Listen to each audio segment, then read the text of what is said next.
మా ఫ్యామిలీలో ఫిఫ్త్ శ్రీనివాసరెడ్డి, మా అమ్మగారికి 6. అందరూ ఉన్నాం.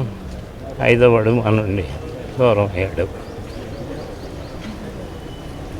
ఫోటోగ్రఫీగా ఒక 97 సినిమాలు చేశాడు. మంచి efficient cameraman. But health permit చేయక మా నుండి దూరం అయ్యాడు. చాలా బాధగా ఉంది.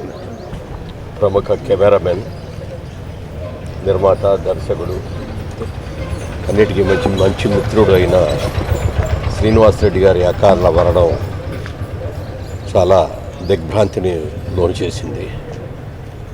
చాలా కాలంగా మంచి మిత్రులు మేము. ముఖ్యంగా ప్రతి సంవత్సరం కూడా శబరిమలైకి మేము అందరం కలిసి ఒక బ్యాచ్గా గత 15 సంవత్సరాలుగా కలిసిమెలిసి అనేక కార్యక్రమాల్లో పాల్గొన్నాం. నిన్ననే 3 రోజుల క్రితం శబరిమల నుంచి తిరిగి వస్తూ కూడా ఈ సంవత్సరం 2 ఏళ్ళు కూడా శ్రీనివాసరెడ్డిని మిస్ అయ్యాం మనం అని చెప్పి కూడా అనుకుంటూ వచ్చాం. ఇక్కడికి రాగానే ఈ వార్త వినేటప్పటికీ చాలా బాధ కలిగింది.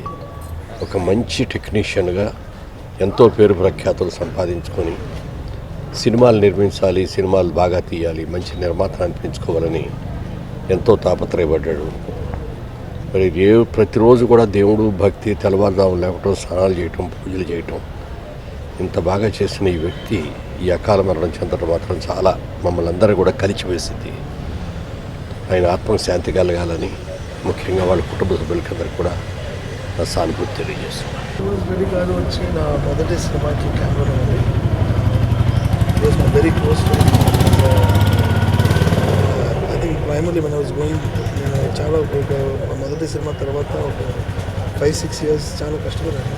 గ్యాప్లో వచ్చి శ్రీనివాస్ రెడ్డి గారు was of lot of help to me, and his loss is shocking. First is very young, so shocking, and I hope his family has got the strength to move on, and he's a big loss to the industry, and he's a great human being, a wonderful cameraman, and I will really miss him a lot.